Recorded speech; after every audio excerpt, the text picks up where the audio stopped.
so today we welcome Dr. Cynthia Ninivaggi, who is a professor of anthropology and director of women's studies at Georgia Fort University.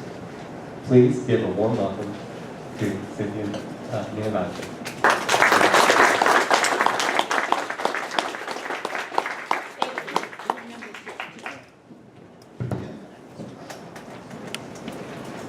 Can you hear me? Yes. Should I talk louder, like this? That's perfect? Okay. All right. All right, good morning. Red Bank secular humanists. Thank you for being. You are sustaining a great organization here. Wow. I was looking at some of your other speakers. Wow. Good job. Good job. I'm very honored today by this opportunity to speak to you on this, not Columbus Day, but Columbus Eve. A lot of places will celebrate Indigenous Peoples Day instead of Columbus Day. That's a change. That's a challenge. It suggests that the history textbooks we got assigned in school were all wrong. That suggests that American history actually started before October 12, 1492. Your handout today is an opinion piece, and do you have it? Does everybody have one? Okay. And it's called Native American Religion, for members only. And this blog is written by a North Carolinian like me. I'm a Jersey girl by now, right? Yeah. But I did grow up in North Carolina. A man named Wes Isley, and his blog was picked up by the Huffington Post some time ago. In this piece, Isley poses some questions and arguments about religion and about Indians for us to think about, so you and I are just going to explore that this morning. Isley responds here to the news that Native American spiritual leaders are asking non-Indians not to attend certain sacred ceremonies. Isley argues that this is a kind of reverse racism on Indians' part. He calls for Native Americans to be more inclusive. Like many Americans, Isley imagines history operates like a simple supply and demand economy. Isley sees spirituality as a free marketplace where good ideas flourish and bad ideas wither away. He considers whether there's some sort of maybe religious patent on Native American ideas about the universe.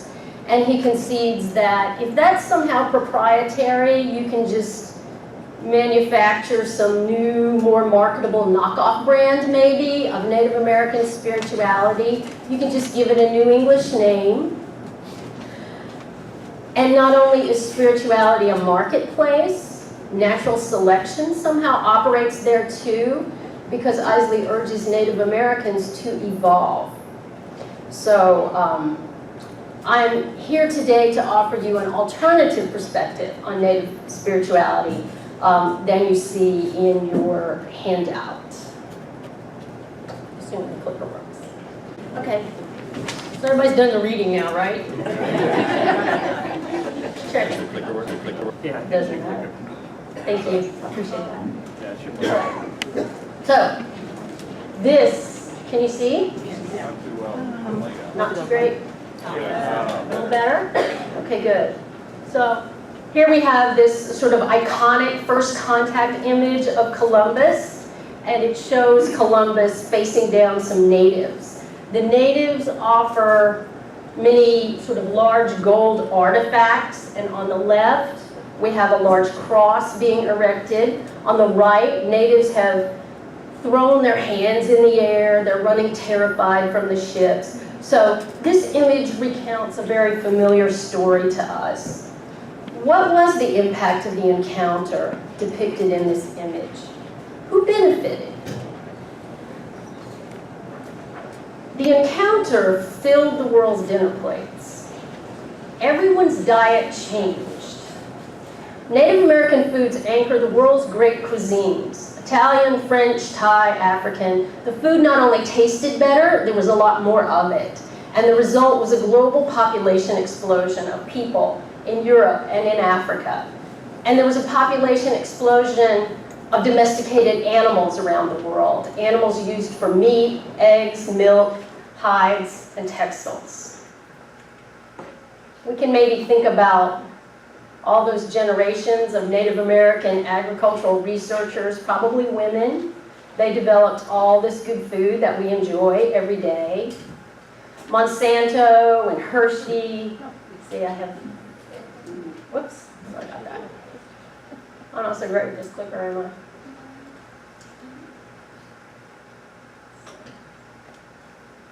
I? Forget it.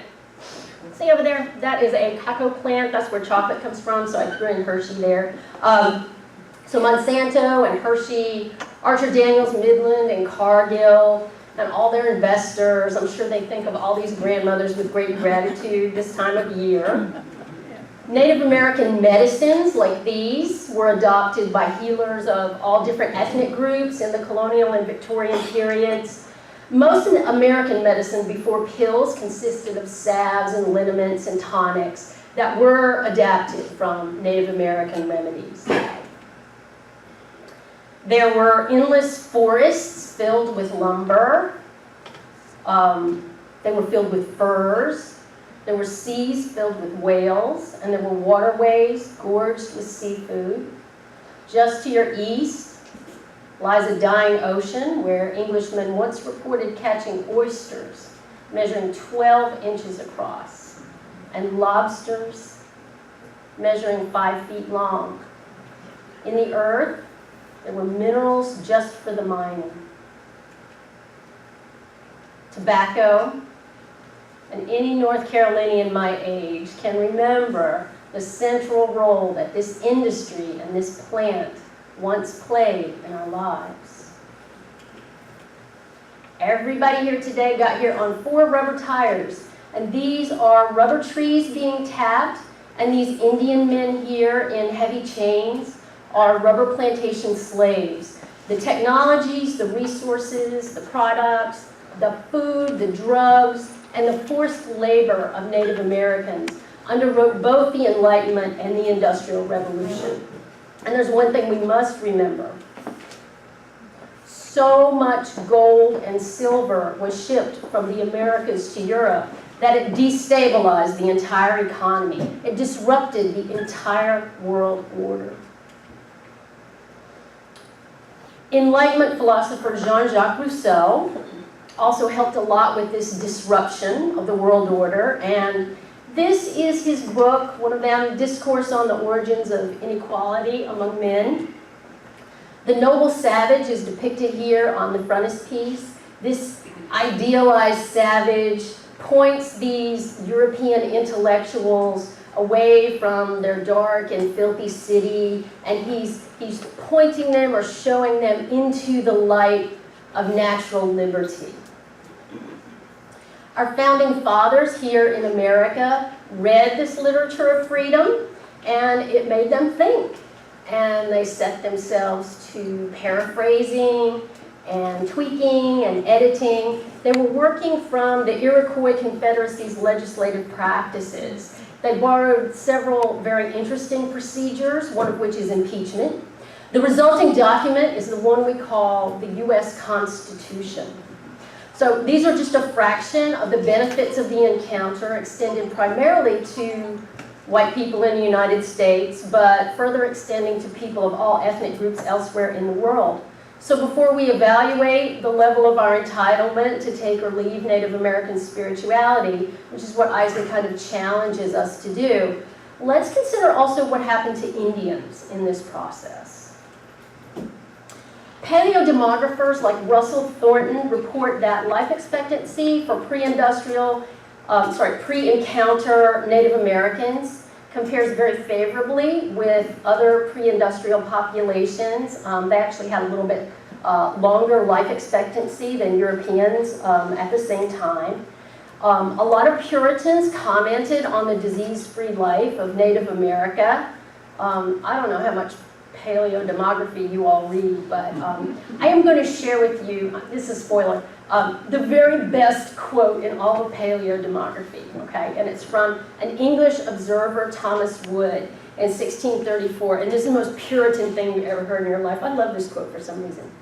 "The Indians be of lusty and healthful bodies, not experientially knowing the catalogue of those health-wasting diseases which are incident to other countries, as fevers, pleurisy, calentures, agues, obstructions, consumptions, submugations, convulsions, apoplexies, dropsies, gouts, stones, toothaches, pox, measles, or the like, but to spin out their days to a fair length, numbering 60, 80, some 100 years, before the world's universal summoner cite them to the craving grave."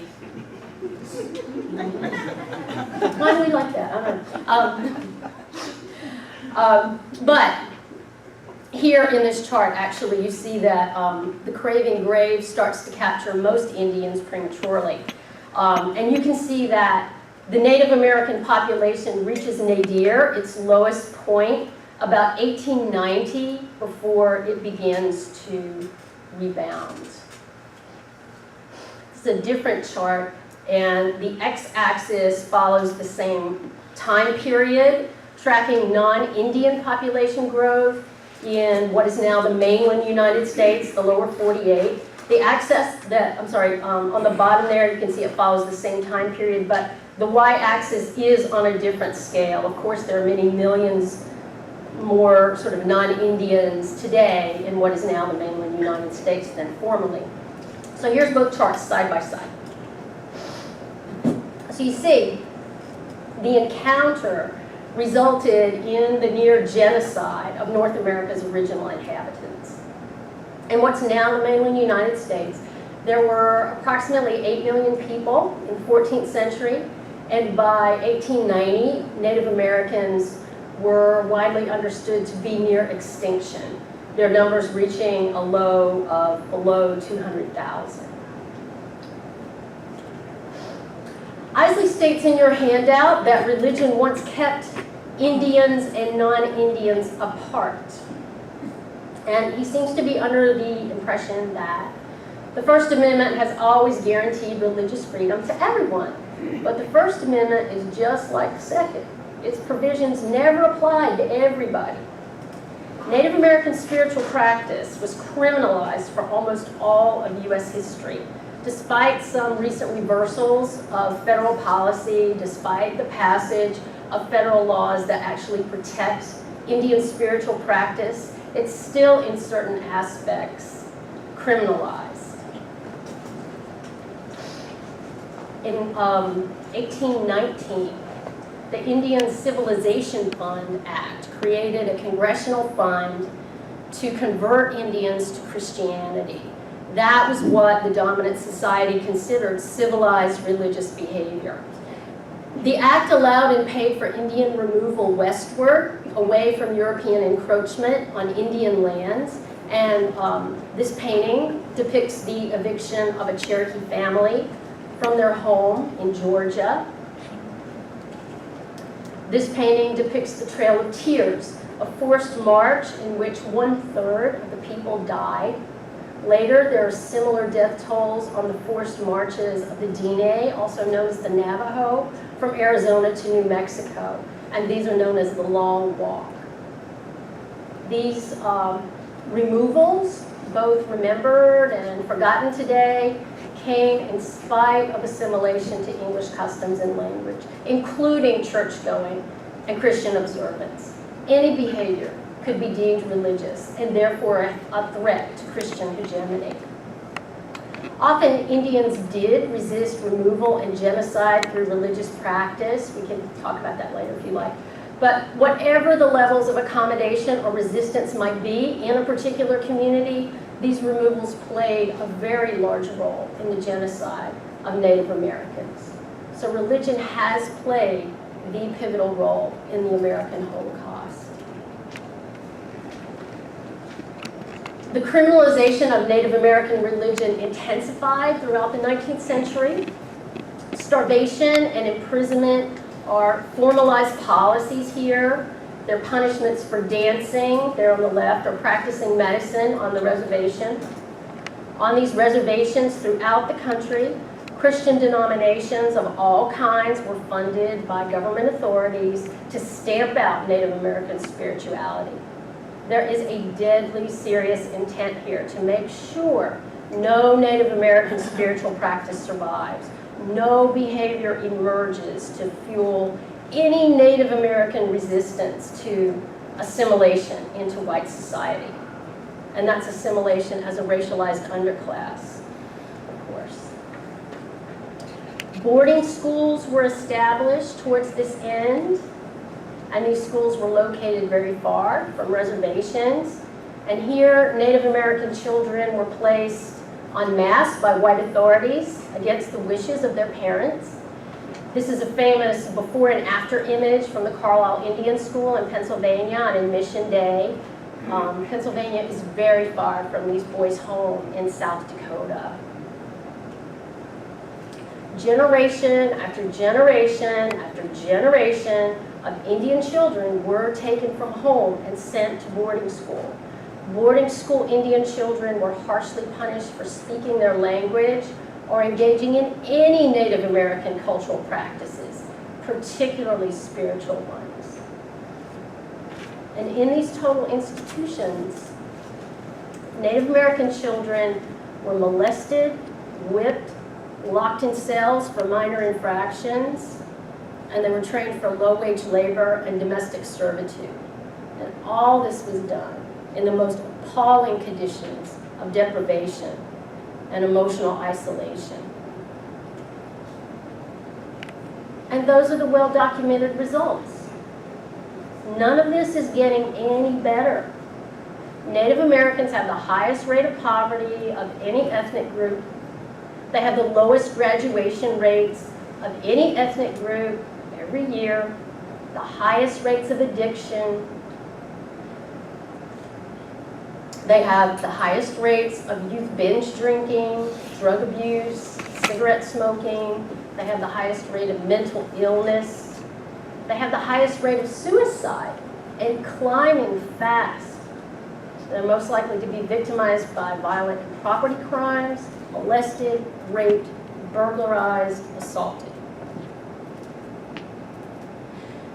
Isley skirts around all these troublesome issues by acknowledging his own whiteness, as if doing that is going to discount all history and all context in his effort to reframe the argument as a universal one.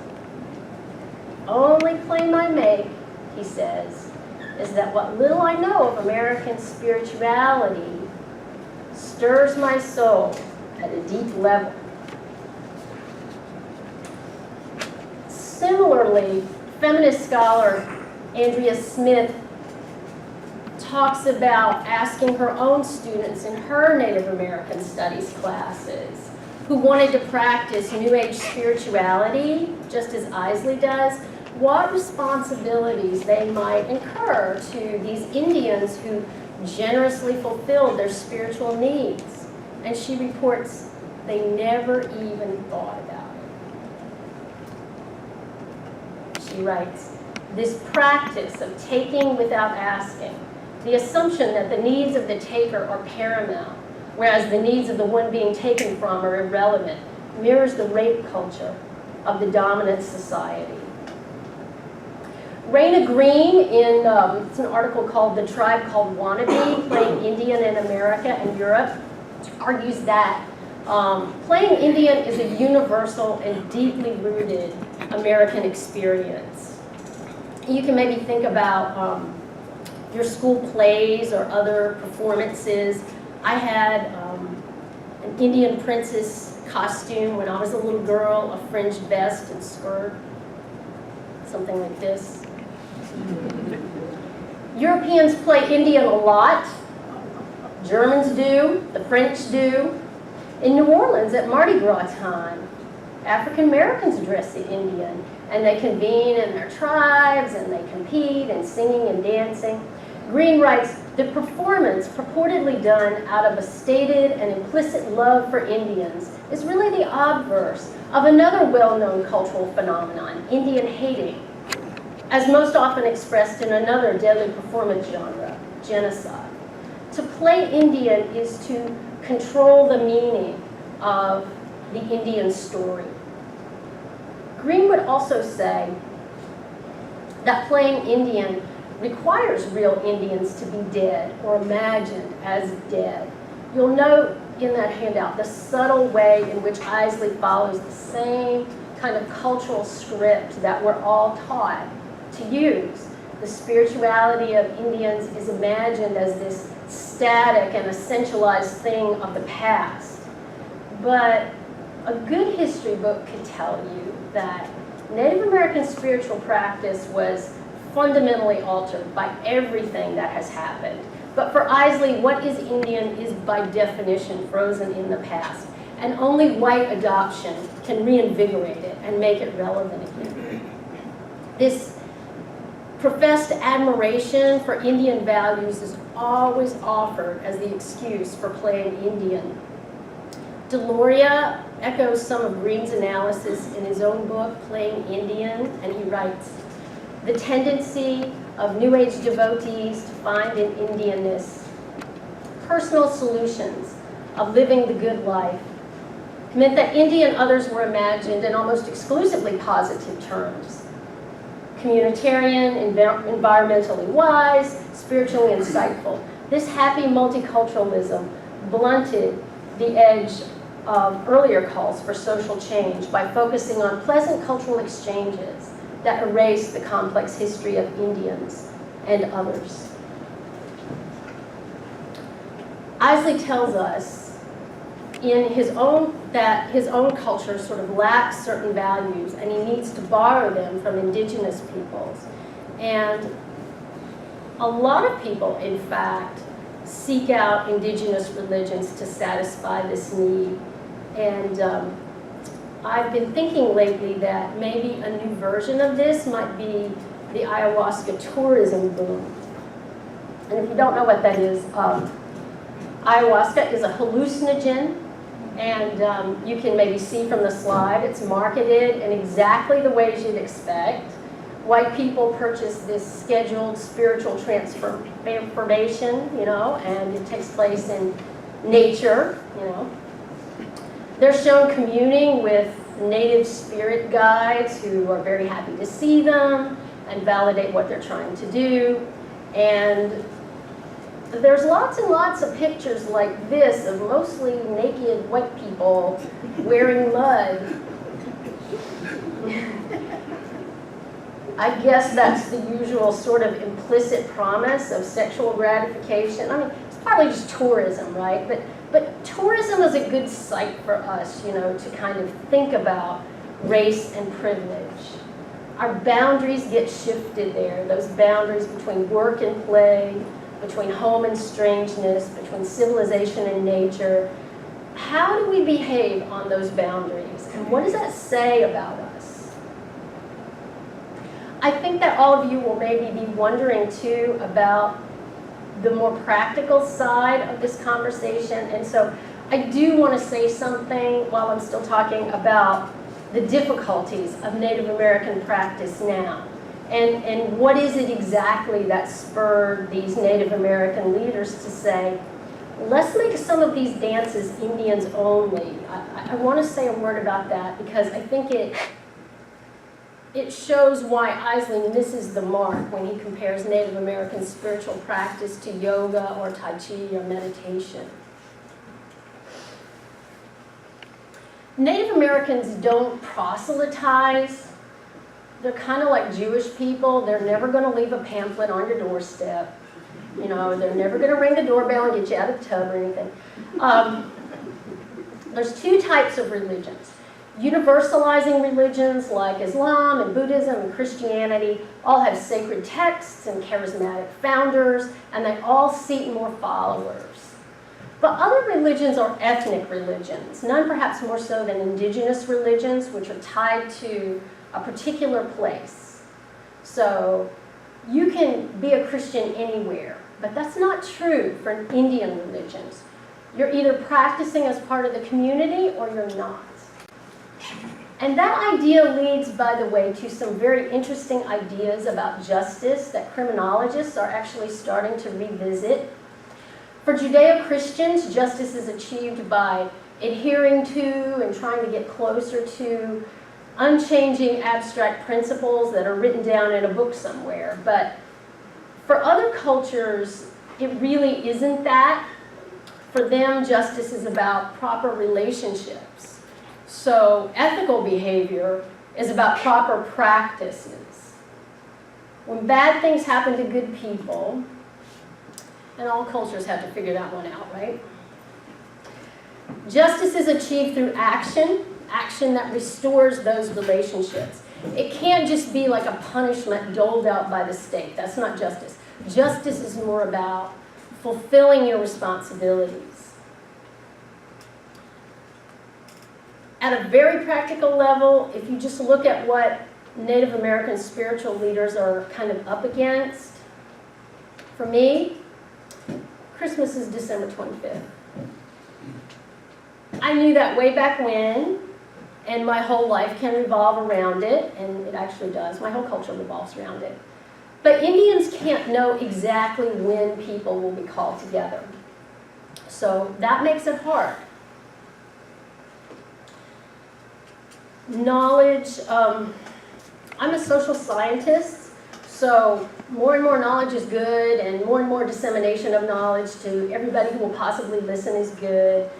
You know, libraries are like a professor's favorite place in the world. But there's also this idea of intellectual property rights. So knowledge belongs to an individual. So libraries have individual authors. And that's not the Indian way. When I teach, kind of like I'm doing here, efficiency is prized. You know, the most ideas in the least amount of time. That's what my university wants from me, for my students. And it's never like that with Indians. To learn, you have to commit yourself. And even people in the exact same Indian community don't know everything, and they don't need to know everything, and they certainly don't tell each other everything, and they most definitely do not tell you or me. So don't mess. There's a time and place, a season, to sort of tell certain things, and then only in the context of certain relationships. Outside the right time and place, there's no practice, and there's no teaching, there's no religion. And then the fifth thing has to do with that there is a very urgent rebuilding going on. There are protocols with Native American spiritual leaders because there is knowledge to be preserved. Think about, just for a second, the task of language revitalization in these communities. It is so daunting, it is so impossible to try to bring back a language that is going extinct. So imagine the responsibilities that people have to take for that. And so these sort of highly respected Native American leaders say, we have to get the people disrupting the ceremonies out of there. We need to preserve and pass down these protocols. Time is running out for the kids. Time is running out for the old people. Indians don't need acolytes. What Indians need is allies. When you're not a good ally, you take liberties. Being too familiar and crossing the boundaries, like when white comedian Bill Maher used the N-word on his show, and there was a huge stink, and he didn't understand any more than Isley does why that wouldn't be okay. And the journalist, Torre, explained really well, I thought, that it's not enough to just participate in all the coolness of black culture, because all that came with a price. That was paid for in tears and blood. You can't just embrace the hard-won best things about a culture or a community. You can't just sample its survival secrets to make yourself feel strong and calm without first embracing and feeling all the pain that went into creating it. And so the cosmic joke is that the coolness is on the other side. Feeling the pain is itself the spiritually transformative part. And, but of course, we all want to skip straight to peace, you know. We want to relax and just be nice because we feel nice. But I believe that pain is the path's first step. I believe that is the medicine. That's where you start to renounce the violence, because the violence lives inside of us. The violence in our lives, it isn't hidden away in some crazy person somewhere who's about to erupt. Renouncing the violence in ourselves is where the healing starts. And healing is where the justice begins. So how can we be a good ally to indigenous peoples? There's a poster for that. I don't think you can really read it very well. Let me see if I can try. It says, care for the earth, give thanks frequently, respect and support indigenous sovereignty. We could talk about sovereignty in the Q&A if you have questions about it. Learn about treaties. Remember that treaties are the supreme law of the United States. Demand that our nation honor its treaty commitments. Consider future generations in all your actions. Question and resist stereotypes, including team names and mascots. Learn about and reject the doctrine of discovery. Slow down and listen more than you talk. Notice where you are. Live with gratitude, live lightly on the earth. Work to end global warming. Support renewable energy. Stop hydrofracking, dirty coal, and uranium mining. Don't co-opt native cultures or ceremonies. Return sacred objects. Read and promote the UN Declaration of the Rights of Indigenous Peoples. That's a good one. Celebrate Indigenous Peoples Day, October 12th. Learn about the people indigenous to wherever you are. Read Native authors. Support Native craftspeople, businesses, and events. Remember that all beings, animals and plants, are your relatives, not your resources. Appreciate the diversity of nations, cultures, and people.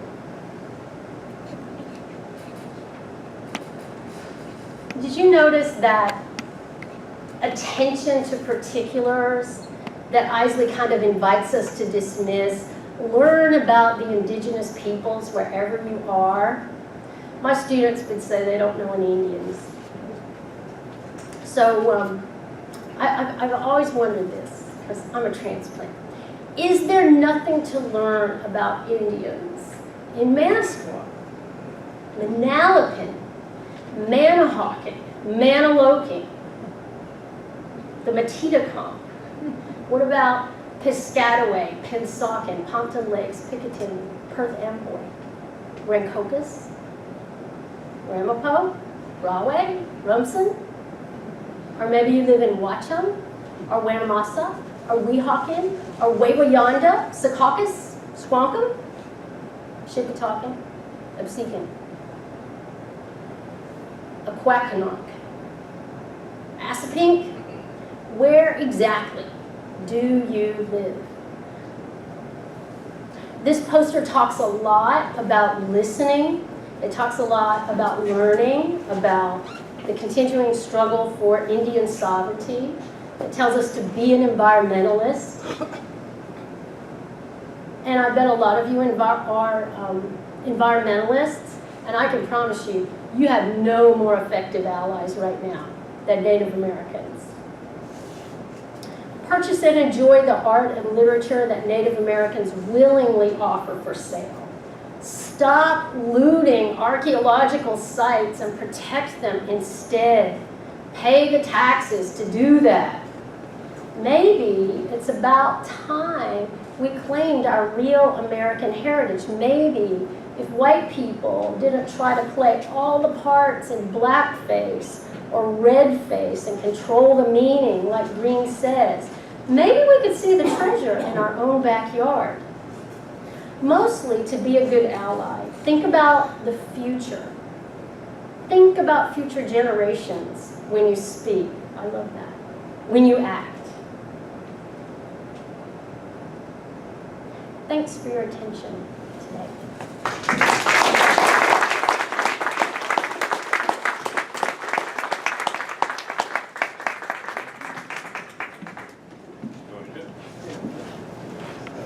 All right, yeah, we're going to take some Q&A. If anyone has any questions or comments, just to remind everyone, the way we run this is raise your hand. I'll pass the mic around one at a time, and I'll try to remember who's raised their hand. Just be patient, and we'll try and get to everyone.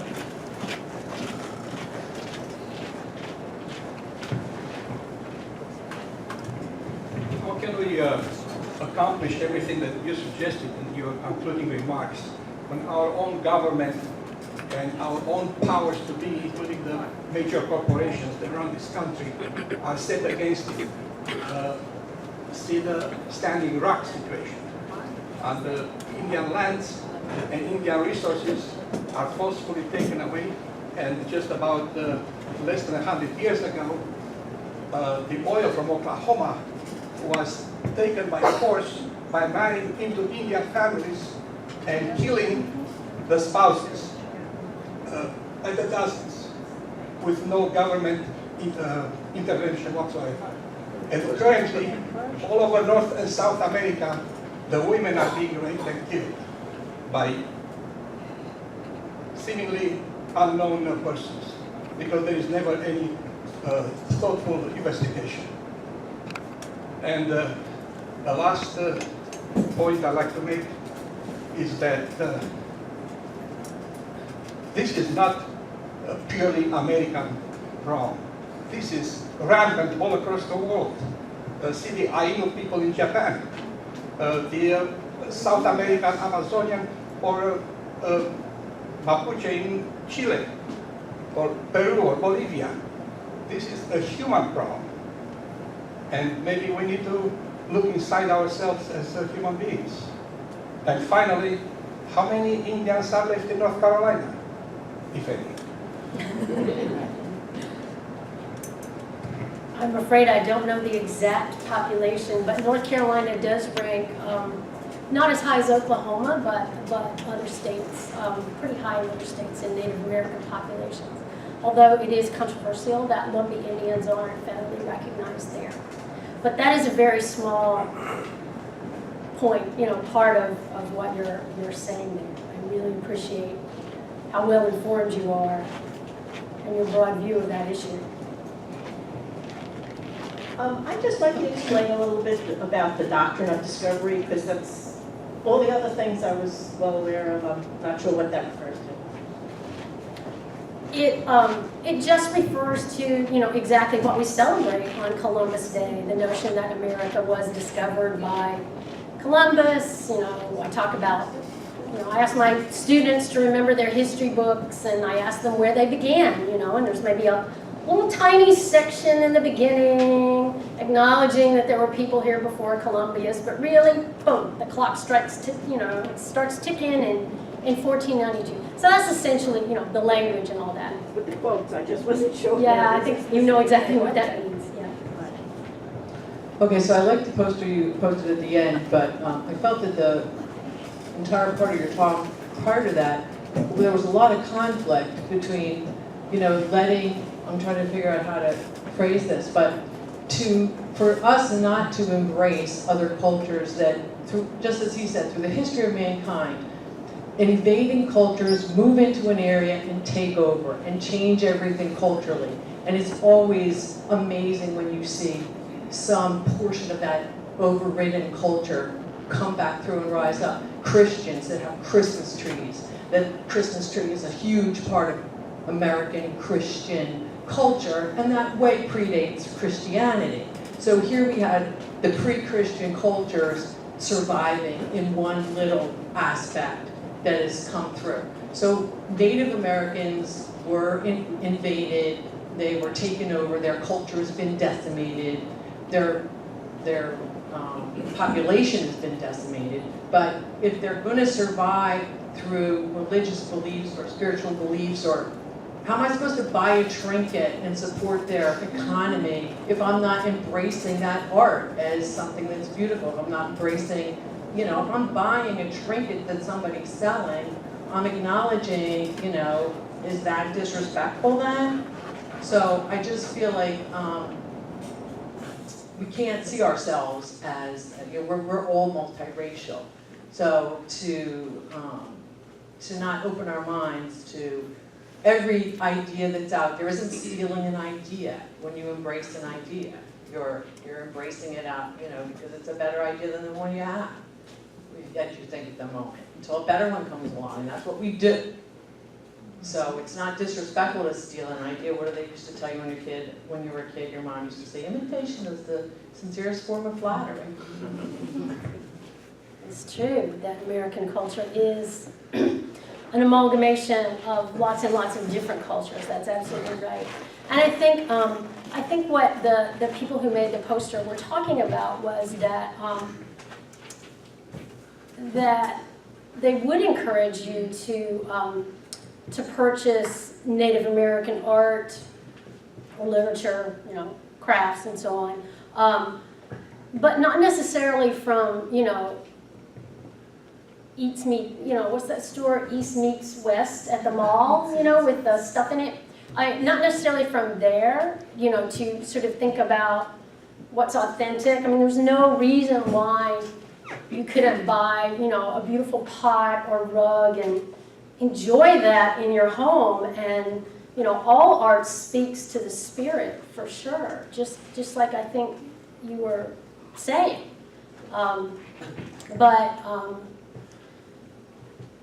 But also to sort of be aware of how much those artists and craftspeople are ripped off, and that they don't like it, to respect that those traditions have this long history, and that they do have a kind of proprietary claim to it, I think they would say, yeah.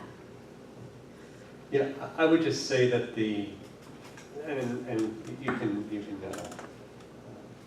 give your opinion as to whether this makes sense in your studies, but I think the difference or the line between embracing Native American culture and supporting it and being a fan of it and desecrating it or harming it is really one of where you put yourself in relationship to the existing cultural practitioners. So I'll give an example of, you might be interested in, say, a particular, for instance, you're interested in sociology.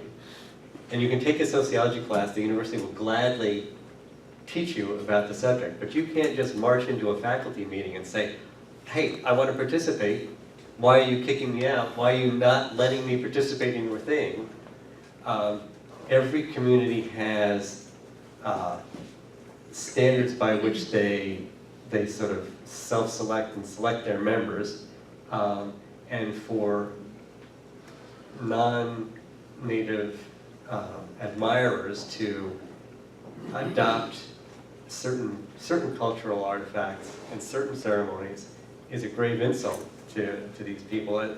Very much the same as if you went and had a sort of mock faculty meeting or a mock mass or a mock something that would offend any other group, whether it be a religious group or a secular group. So you just sort of be mindful. And I think the trouble with being, quote, a white person and trying to mingle with indigenous people is that you come from this position of power and entitlement that it's very difficult not to be a bull in the china shop. It's very difficult not to sort of lord those privileges over even the leadership of a small indigenous group. So they're really, you know, you have to really give them a lot of space.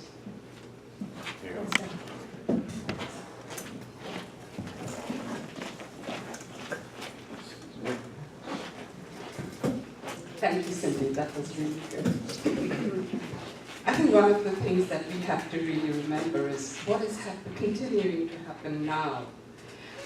You know, a very capitalist ethos, which is infiltrating, you know, all the native people, and how they are being convinced that the only way in which their economies can be revived is through the new buffalo, which is the casino. So it's this casino mentality, and in the process, and some of the casinos, as you know, have done very well, the one in Connecticut particularly. But as they are trying to divvy up the profits from the casino, they are essentially depopulating their tribes. So in the process, they are bringing up all kinds of rules and regulations in which you have to prove that you are an authentic tribal member.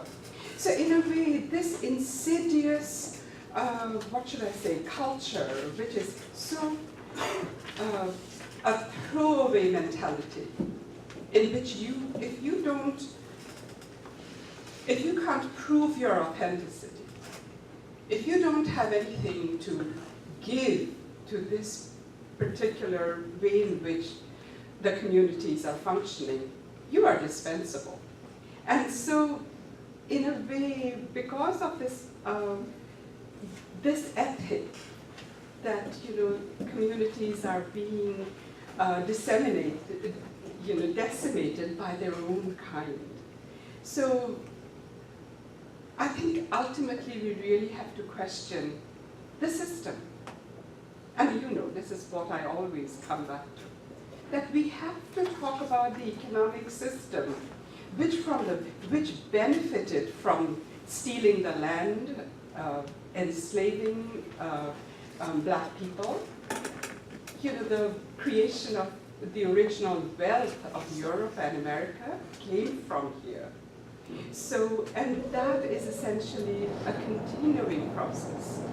So, which is also in a way connecting every community that is hurting, whether it's the miners in Appalachia, whether it's black people in the inner cities, or, you know, Native Americans in the reservations. So I think, of course, it is important to support, you know, their artifacts, and the best way to do it is to go to them and buy it from them directly.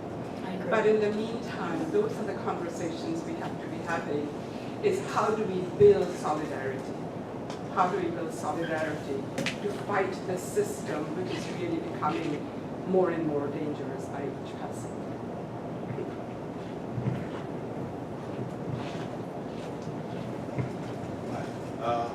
So I have some friends that are, it's a couple. One guy is blonde-haired, blue-eyed, and his wife is Mexican, but as far as I can tell just from her appearance, she's probably mostly Native American, indigenous genetic stock, one would say. They were both raised as Christians, and they both found themselves somewhat disgusted by the, you know, the dogma associated with Christianity, so they decided to look around for something else, and they have joined the Native American Church. Mm-hmm. They both participate, you know, very respectfully and diligently, and you know, they have TVs erected in their backyard in Middletown every so often, with leaders coming from all over the country to participate. Mm-hmm. But one guy's pretty white looking, so I see this friction in your speech between two ideas. One is sort of that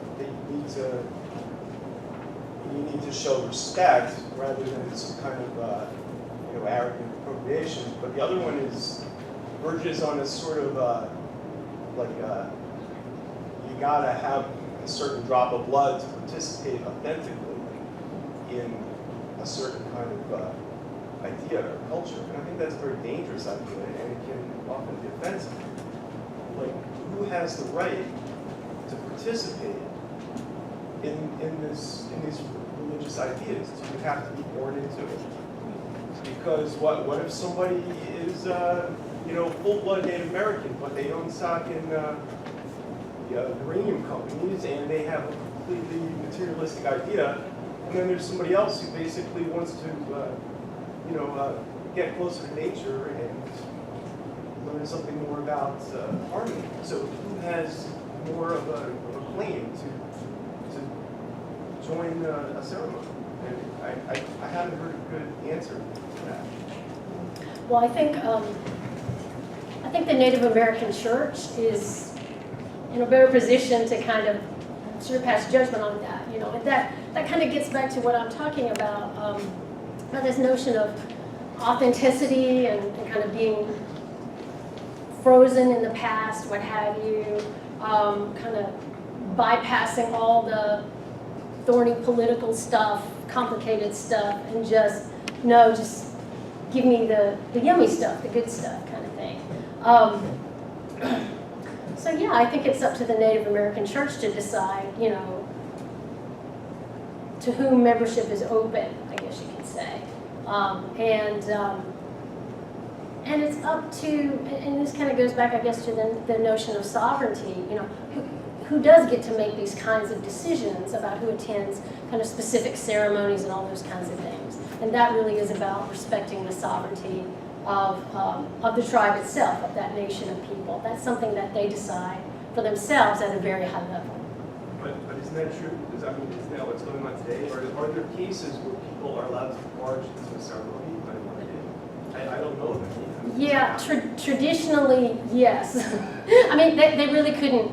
I don't mean historically, I mean right now. Historically? Yeah, opens up, say, an ayahuasca ceremony to some kind of tourism because they have chosen to do this, not because people have kicked in the door to the room and forced them right in. Isn't this how it's being done?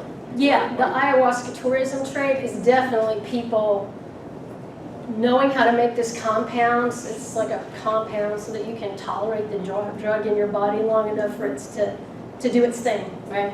And that is indigenous knowledge, and that is used in indigenous ceremonies by all different kinds of groups. They use kind of different kinds of drugs, all throughout these various communities. But that tourism trade is, something that it is a form of appropriation in a sense.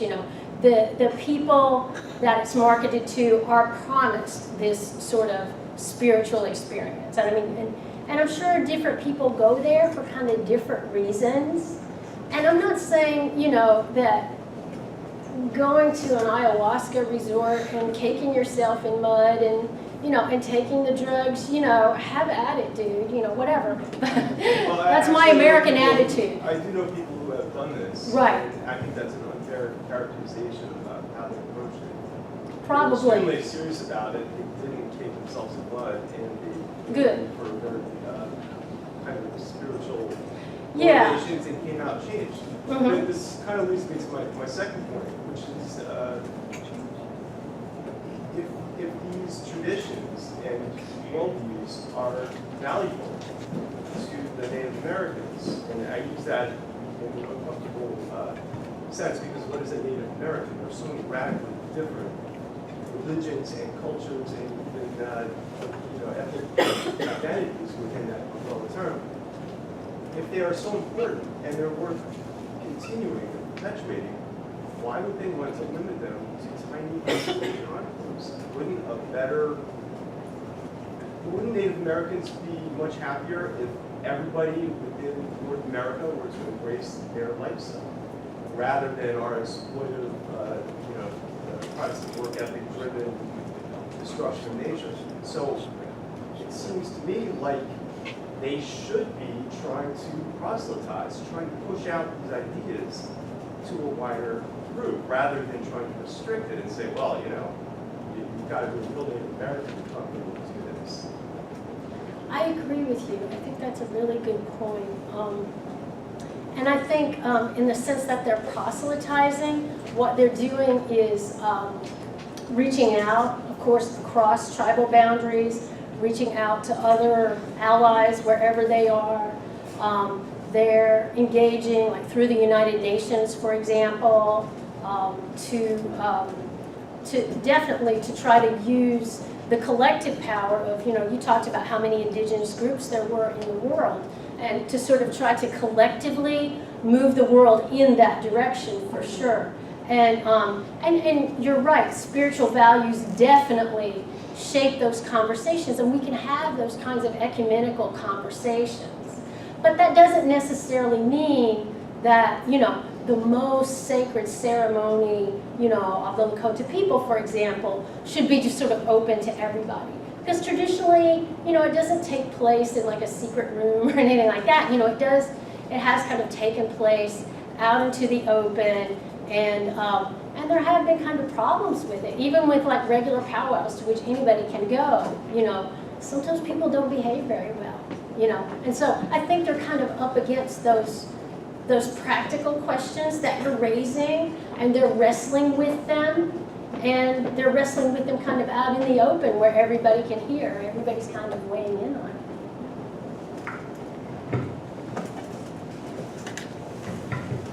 But the article this gentleman wrote reminds me of why this is so difficult. I remember in the 60s, I had a lot of white friends who wanted to be black. They couldn't blacken their skin, but their hair changed. They started talking like the natives. And a lot of people now, like this fella, he wants to look at the American natives as this perfect group of moral, you know, wonderful spiritual thing. When actually they used to kill each other. They were human. They had the same instincts as the rest of us. And what this seems to do is to say, oh, this group was so wonderful, I want to join them. And they don't really get the fact that these people attacked each other. Comanches were brutal. Other people were brutal to each other. These tribes didn't live in such wonderful community and communality all the time. They were human. And that's one of the dangers I see in this, is glorifying these people as being so wonderful, and it takes away the fact that these people were human, just like the rest of us. And I see that as a danger, because you stereotype these people as being this wonderful group, when they may have had wonderful attributes like living with nature and being spiritual in a lot of ways, but they had other instincts. They fought each other, they had fights, they took each other's land, each other's property. So, to me, as a secular humanist, I decry what was done with them, but I don't really cry for the loss of religion, and I'm not envious. I think we'd be better off all being secular humanists. It's not going to happen, but I feel that way very strongly. I feel bad for people who try to emulate other groups, because they demean those groups and they stereotype them, and they don't get the full picture of who these people truly were, human beings. And very often they're also the ones misbehaving at the ceremony, whereas, you know, going back to your point earlier in the back there, your friends, you know, go and attend very respectfully, and I'm sure, you know, follow the protocols and kind of do everything the right way, you know, and it doesn't matter what color your skin is at that point. But they're invited, right? They're not, as you said, barging in. Or creating their own on the side, right? And making a buck off of it. Or, unfortunately, as we've seen, hurting other people, you know, exploiting other people. Some terrible stories about that, you know. Very, you know, vulnerable people who've suffered, you know, a trauma or a loss, and they kind of go to these, you know, Lisa Aldridge would call them plastic shamans, right? And some terrible things happen, in those situations, you know, and no, that's not okay. It's not excusable. Hi, thank you so much for being the speaker. I have 1,000 questions, 1,000 thoughts, but not here now. Can you hear me? Yeah. Thank you so much. It's wonderful, it's just so eye-opening, which I kind of knew, felt the same thing. It's not like, but hearing out loud, I'm very humbled because, you know, it just breathes life into what I already think. So I have a question, which may not be religious or any of the whatever. I have a hard time when people use the word Indian. It irks me every single time. Oh, sorry. I'm sorry. The word Indian identifying people who are indigenous, it irks me every single time. And can you comment on that? Because will it ever change? Because I'm not from India. Indian people from India should enjoy the fact. Exactly. You know, it's not, I can't, look, good for her. Because it really bothers me. I mean, it's such a stupid little thing that bothers me, but it's a big deal. When are we going to find any other way, going out of the way, say indigenous or native, or find a better word? Because that is the most ignorant word we're using. It's just wrong. So, sorry. No, that's okay. You may be right. I still use the word Indian kind of interchangeably with Native American. In Canada, they use the term First Nations. You know, in other countries, they use kind of different words. And the only reason I do it is because I'm still laboring under the impression that some Native Americans prefer the term Indian. And, you know, as soon as that's not true, I'll eradicate it. But until I can figure it out. But, you know, thank you for saying that. I think it is important what we call people. It is really important. Along the same lines, the American Indian movement. So they call themselves the American Indian movement. So, and the thing is, neither American Indian nor Native American are right terms anyway, because you're, again, putting everybody in the same group when people really belong to their own tribes. Yeah, if you possibly can, you know, you can, you know, like if I knew someone was a Dine, I would call them Dine, you know, or Lakota or whatever. But a lot of times you don't know, right? And a lot of times you're not really talking about one group.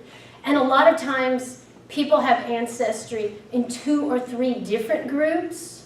So until you can like ask an individual what they'd like to be called, you got to pick a word. So, but I appreciate your comment. I do. I think what you're saying is very I think important. the word Indian basically means if somebody says it, at least we know what you're talking about.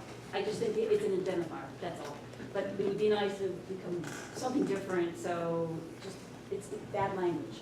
You know, it's not the right title. But Okay, we have a question. It's all Columbus's fault. Also, it's so ironic that in 1492, while Columbus was getting organized, the Jews were being expelled from a few miles down the road. So it's complicated history at that time.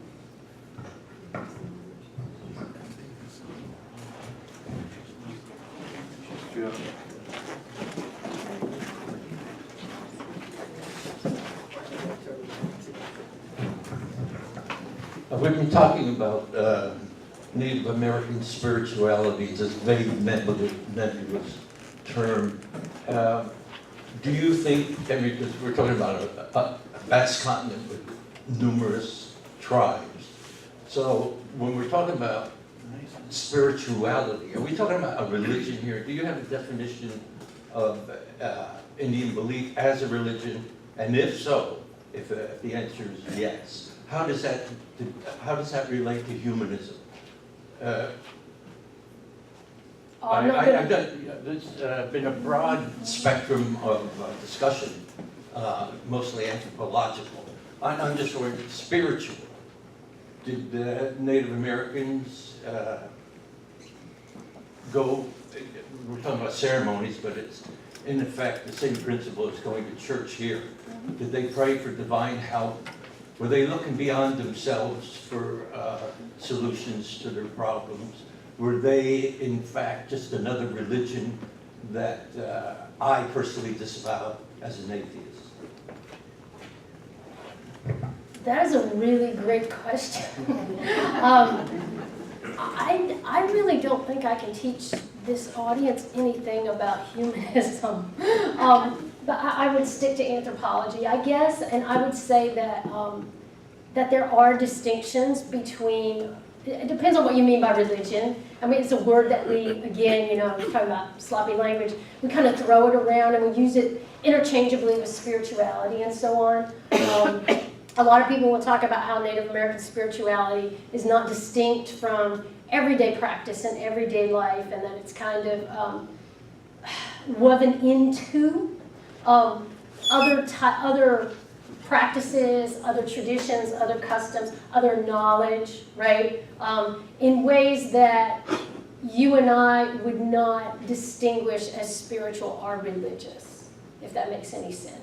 That it's almost kind of indistinguishable from many, many other types of practices that really have to do with technology and education and all those kinds of things.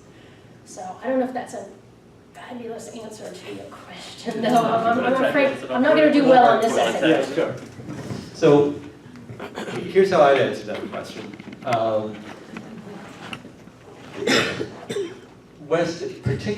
Particularly Christianity and Islam, but other Western religions as well, have, through the influence of their history, through the influence of the politics of their times, have really distilled a certain type of spirituality and a certain notion of God and a certain notion of where people stand in relation to God, and they've compartmentalized that into a religious code of conduct, into a biblical, scriptural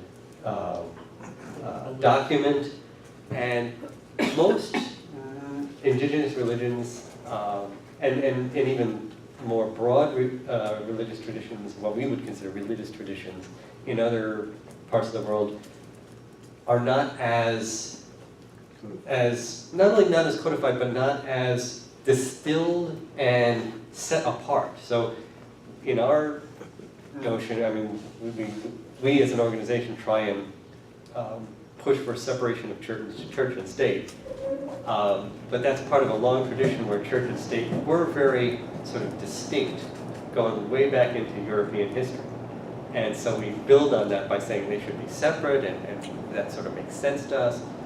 In most cultures, there isn't such an obvious separation, and it isn't quite as distilled and set apart, where Sunday you're doing your religious thing, and the rest of the week you're doing your job.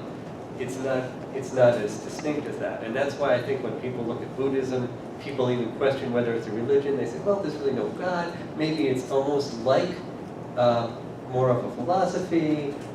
It's not the same, Buddhism isn't quite the same sort of phenomenon as Christianity or Islam or Judaism. And even among Christianity, Judaism, and Islam, there are differences in emphasis and nature.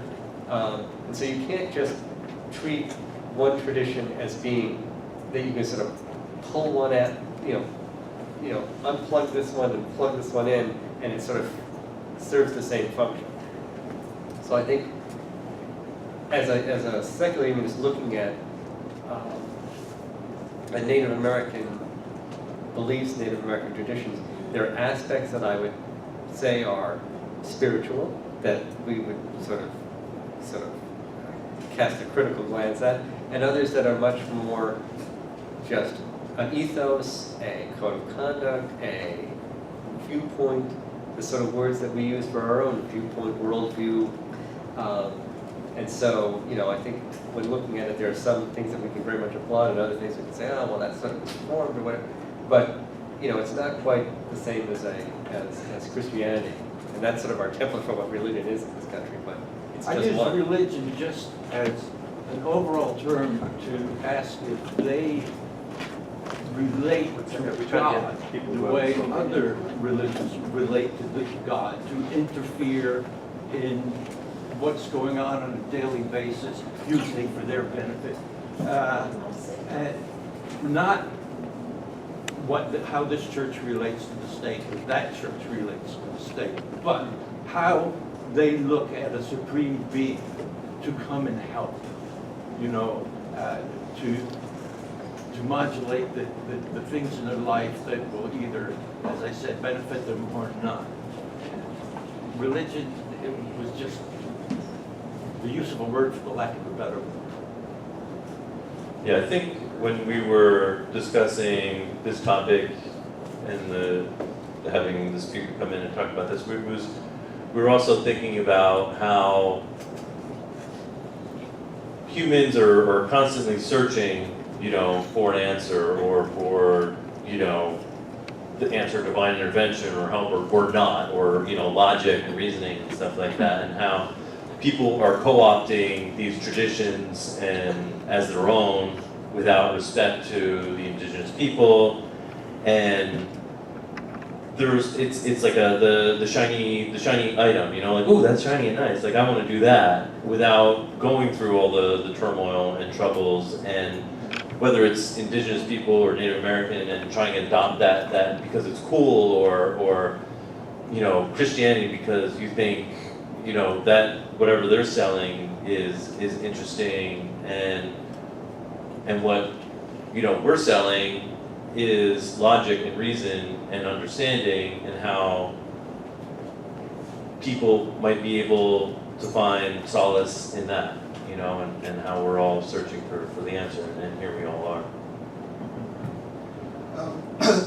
I think I like the idea of rather religion as spiritual practices. I had an opportunity this summer to be on a Hopi reservation and was speaking with a gentleman who was selling his wood carvings, and we were talking about his process, his artistic process, and how he was making these carvings.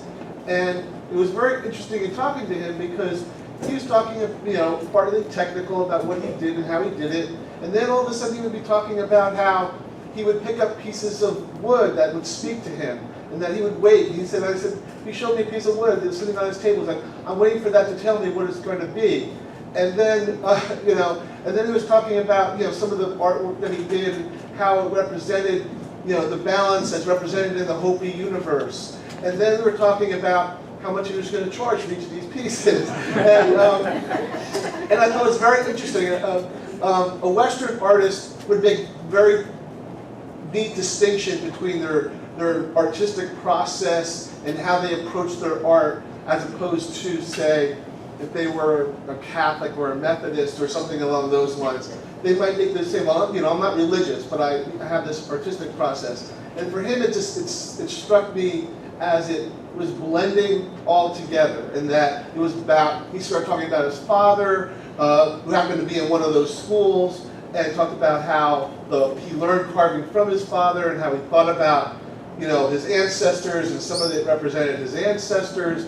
It was a very complex kind of mix that I don't think, you know, when Westerners talking about religion is the same exact thing. It really is it seemed like of time and place, you know, and that I don't know what his other practices were, but to me, it seemed to me that artwork was the way he honored those traditions, those Hopi traditions.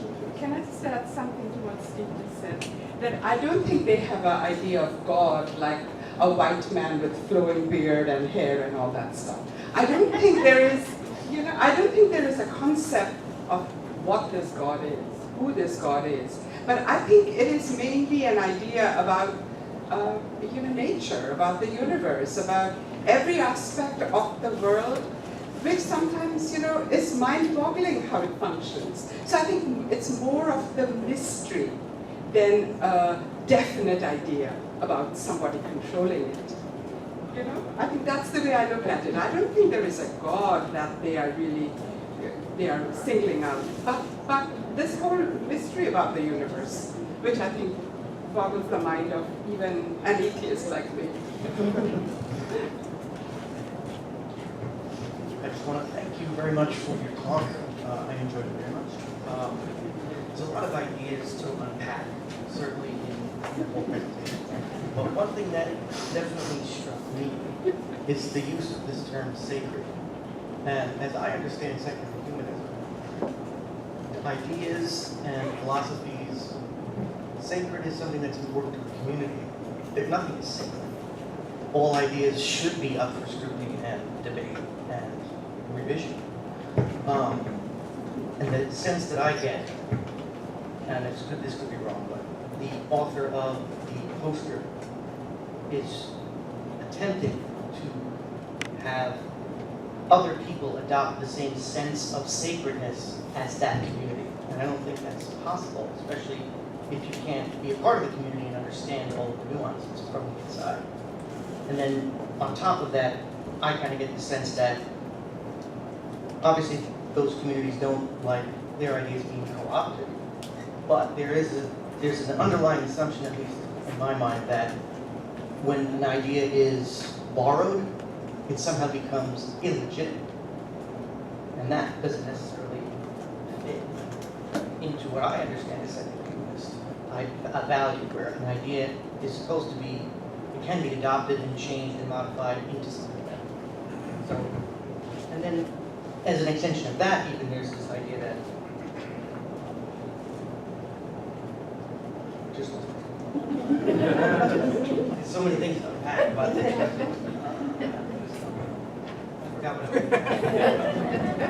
Yeah, I mean, one of the tenets in our affirmations is that we're always challenging our own ideas and looking for better answers. Just an aside, thank you very much, Cindy. And also I want to tell everybody that Cindy was also a friend of our beloved Irma Lester.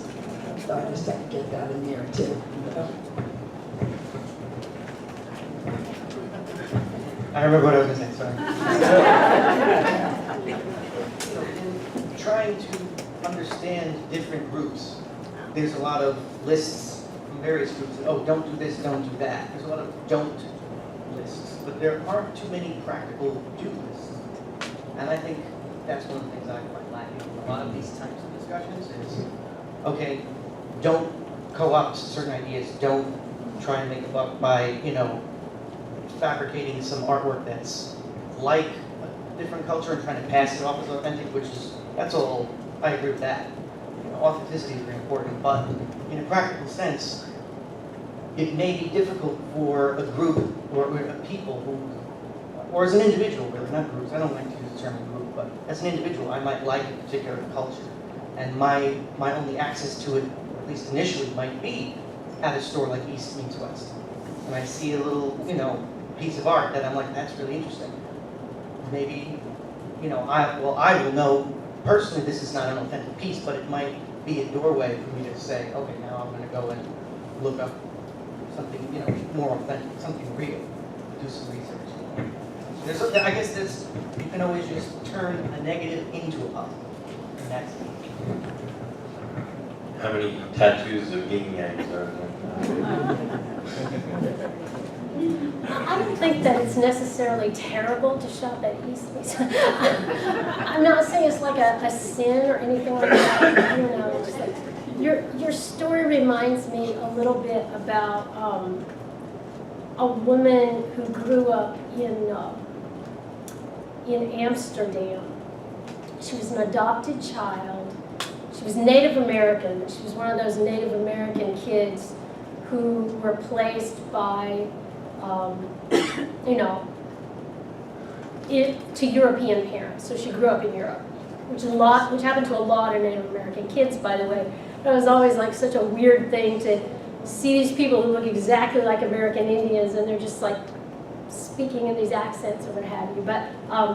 But she was abused in that home, and I remember her kind of talking about how she used to buy all those trinkets. She was kind of searching for salvation, I guess you could say, and searching for her own identity, searching for a wholeness by buying all these like crazy trinkets that she could in Amsterdam. And she finally did eventually locate her parents, and she was able to go back to Canada to go back to Canada and to meet her family. But of course, it was complicated and it was difficult. You know, it's not like, you know, they meet her at the airport and then it's a happy ending and the curtain closes. You know, it doesn't quite work like that. So, so yeah, I mean, why? It's not a terrible thing to kind of attach certain meanings to objects. I mean, we fetishize things all the time. You know, it absolutely happens.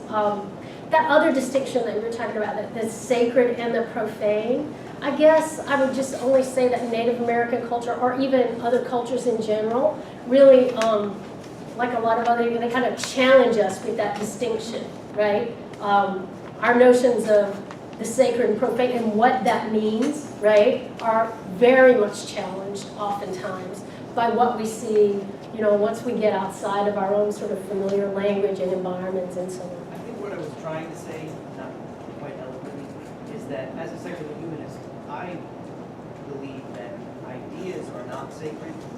People and individuals deserve respect, but ideas don't deserve respect. If an idea is bad, it should be criticized, and it should be, you know, all these different things that come up from it should be, you know, fleshed out. But, you know, if a group has a particular, like in other words, there's a mountain is sacred. Well, it's sacred to that community because it has value to that community, but the mountain itself is not sacred. That makes no sense. So I would encourage you to think of things. I would encourage you to think of essentially three categories. So you have the profane and the not sacred. I would say divide the sacred into two pieces. There are sacred things that are meaningful to some without being harmful to others. And those should be respected and given a fair amount of deference. If it means that much to that other person, then great. Then there's a category of sacred things that are then used in order to oppress other people. So if one person's sacred thing, if they have enough, if a group of people have enough sway in the world, that their sacred thing can then be used to identify people who are not observing that sacred thing properly and punish them, then that sacred thing is in that sort of bad category of oppressive sacred things, right? And there are lots, you can think of lots of those things, I'm sure, right off the top of your head. And don't let your resentment towards those oppressive sacred things color your attitude towards the more benign and even charming sacred things that exist in the world. Because there's a lot of things that are actually really rather worth treasuring as you might treasure an heirloom. And some people may have some more spiritual content to their feelings towards those heirlooms. But as long as they're not hurting anybody else, I would put them in a different category than the oppressive sacred things.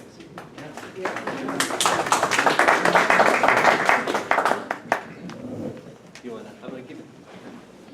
All right. Yeah. This will be. We've got just a few minutes left, so just two more here. I like to focus, aside from the fact that traditionally historians of religion, they divide Western religions according to the categories of sacred and profane, which is completely divisive in every field of endeavor, compared to the so-called nativistic or native religions, which 100 years ago used to be referred to as the primitive religions, where the sacred is all-pervasive in every facet and aspect of existence. So that's a major distinction that the scholars of religions make. But my question is more of a secular sort. Recently, I became aware that there is a tendency to incorporate traditionally nativist restorative justice into the justice system in some parts of this country. Like in some states, they make some form of restorative justice interposed within the traditional American court system. So can you elaborate more on the secular form of interaction, if you are aware of any of such examples? I'm sorry, I know what you're talking about, but I really can't elaborate on like specific examples. I mean, I can just agree with you that it's very interesting, that it seems to be very effective, that criminologists are sort of very interested in it, you know. Yeah, I think, I don't know, I guess as an anthropologist, I think about political complexity more than kind of religious difference. I think in terms of that, just the idea that if you do something bad, the crime is against the state, and the state will dole out the punishment, and it really does leave the victim adrift. And I'm sure that there are good ideas that, you know, kind of recommended back there. Good ideas, right, that we could borrow, right, and adapt to perhaps come up with a fair system of justice. I just wanted to reflect on one thing, the poster that listed a number of things we can do. And I think we as secular humanists can share a lot of those values, like respect the earth, act for future generations, etc., without feeling like we're co-opting someone else's culture. So I think we can share that. That's all. All right. Thank you, everyone.